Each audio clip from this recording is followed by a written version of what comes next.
Hey everybody, this is Phil, one of your hosts from Troublemakers the podcast.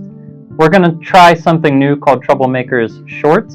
So each week in the middle of the week, we are going to briefly analyze and describe something that's going on in the world. Sometimes we will do this on our own, and then sometimes we will have a special guest in the studio with us. This week we are joined by Stewart Muhindo. As many of you know, there's been a crisis ongoing in the DRC.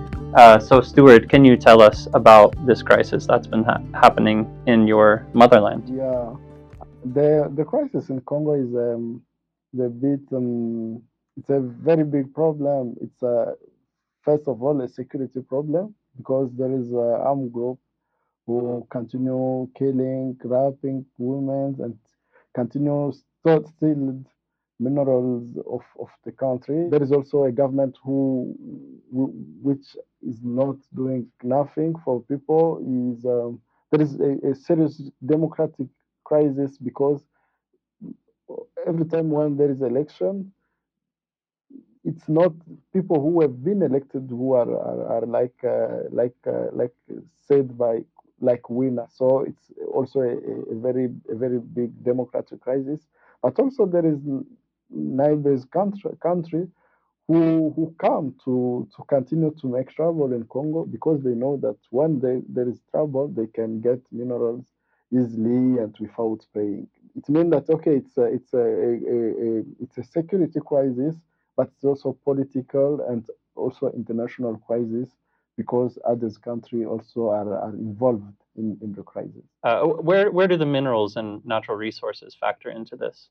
It's very minerals are on the center of this crisis because armed group they usually fight to get that mineral and when they have minerals they can sell them and then get much money to continue to fighting. That's why for example countries like Rwanda continue to come in Congo. It's because they know that when they come it's easy to get minerals and also it's easy to continue to found the war in Congo. It's not only about Rwanda, it's all armed group. If you see, for example, the cartography of the maps of armed group, it's easy to see that they are especially where there is minerals. Mm. And it's because that minerals, it's like a goal for them. They want to get it. And when they have it, it helps them to continue to fighting because they have found. Tell us about Kagame's role in all of this as it relates to M23. Rwanda has a big responsibility in what is happening in Congo now because and not only now but also in the history because we remember that after the Rwandan genocide there was militia who comes in Congo and also civilian, especially Hutu who comes in Congo. And when Kagame arrived in power, he said that, okay, I will come in Congo to be sure that I finish those militias. But when he came, it was not only for militia. He kills people from Rwanda and from Congo. And then he find that, okay, there is minerals in Congo. So that till that time, Rwanda always invade Congo not only not only for looking for those rebels, because you can imagine that after 30 years old of genocide, those rebels they still exist, but they are not strong. They are not able to make trouble in Rwanda, and the proof is that this time there is no trouble in Rwanda done by those militias. They are making trouble in Congo against Congolese people. It means when he come, he always said, "Okay, I'm looking for those rebels, but those rebels they are not doing trouble in Rwanda, and they don't still so strong because okay they are they are all time fighting. They are none of them has died. It means they are living very hard. And when Kagame come, when Rwandan troops come in Congo, they are there for two bad things they are doing. First of all, they are targeting, they are killing people, Congolese people, because there is many reports who shows that Rwandan troops continue to kill Congolese people and to rape women, and that's a very big problem. The other goal of Kagame is to take minerals in Congo. And it's easy, for example, to see that when there is war in Congo, the production of minerals from Rwanda is very is high than when there is no war. And it's easy to, for example, the UN experts shows that Rwanda export mineral that he don't have in his country, and they sometimes they export more than they can produce.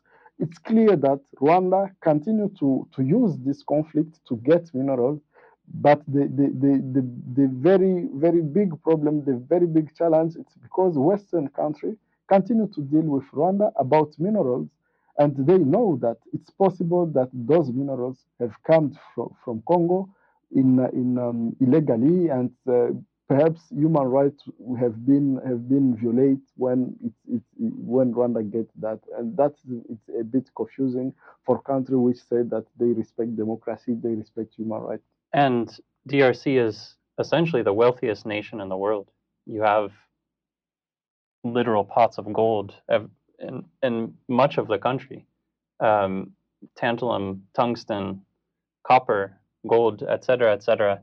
And often Rwanda is celebrated internationally for how developed it is or how supposedly progressive Kagame's policies are. He invests a lot of money in his kind of international image. But are you telling us that actually that wealth is built on the plunder and pillaging of the DRC? Yes, that's the truth, and it doesn't begin today. It begin there is 30 years old, because the first invasion of Congo by Rwanda happened at 1990. Six. It means okay. It's happened every time, and Rwanda have been there. And the other problem with in this crisis, it's impunity, because even if Rwanda have do that, they are not that judged for what they've done. For example, Uganda also come in Congo in the past, and Uganda was judged by the international court justice, Mm-hmm. and they have been condemned to pay Congo. But Rwanda, if they didn't sign the Rome Statute, they didn't been condemned. It means okay, it's like that impunity, because they can kill people, they can sell minerals, and anyone can ask them the accountability, and then they continue to do it. And that's the problem. It's very very nice for people, for everyone. It can be a person or a government or company who are like who appreciate that public communication of Rwanda, to also start to be focused also about those question of human rights, because you can have a good road, but it's like the blood of Congolese. You can see a very good building in Congo, but there is in Rwanda, and imagine, perhaps it's because 1,000 of Congolese have been killed that you have that building. So I think it's very important to the world to be focused on this crisis, and to understand the responsibility of each other in order to finish this. What needs to happen in the DRC for things to change, and how can we who are outside the DRC support that change? The first of all, I think it's justice. Crimes have happened in Congo for many times. It's time for justice, because if there is no justice, those who have made crimes will continue to make them again. So I think the first thing to do is to get justice, and for that struggle, everyone can contribute, because what we are asking for is not only justice in Congo. It's an international court who will judge all crimes which have happened in Congo. Secondly, the country in the Grand Lake region must be sure that they don't support armed groups which are against others' country. We need to respect international law, to be sure that any country will invade the other. It doesn't make sense. It's not good to continue to invade others' country and to make, and that's very important for countries in Grand Lake region to engage all of them to stop supporting armed groups which are making trouble in others' countries. And also there is a work which must be done in in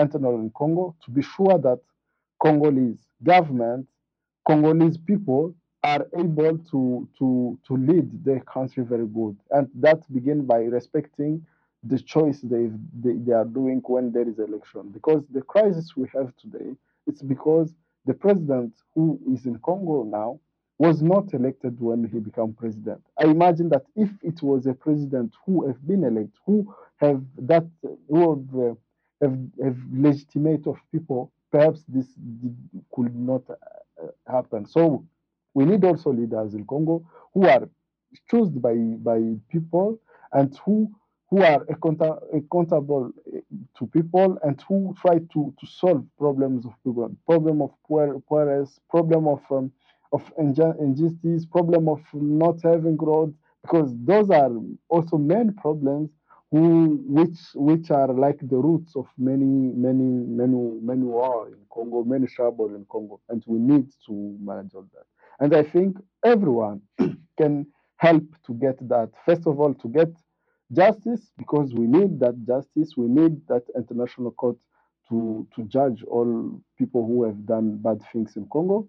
Also, to continue to put pressure to others countries to stop involved with Congo, because when they come, when they don't respect international law, they come in Congo, they take mineral, they kill people, and that the crisis continue. So, and I think it's the responsibility of everyone to continue to yes, to push those countries to stop to come in Congo. And it's very important because, as you say it at the beginning, you may think that the crisis in Congo is very far from me, or I'm not doing anything which make the crisis continue.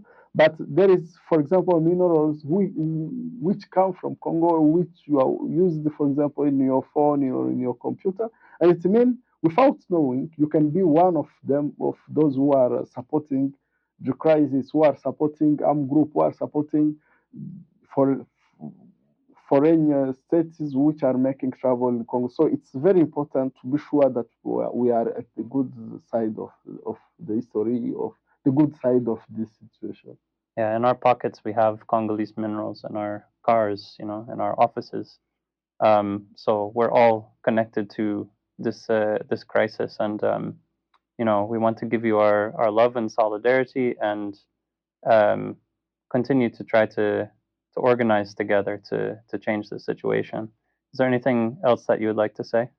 No, just to thank you to give me the possibility to share this the story about Congo, and hope that people who will follow it will continue to mobilize for peace, for justice, not only in Congo but in other countries like Palestine, like Sudan, like Syria, because yeah, we need to know that we are all human, and every time when there is some places where there is no freedom, there is no peace. It means even if we can feel like we're in peace, we are not in peace. So we need to continue to fight for peace, for justice in all the world, and I hope that yeah, we'll be able to do it. Thanks, Stewart. Many blessings and power to you and your family, your community, your movement, your struggle. Thank you, Phil.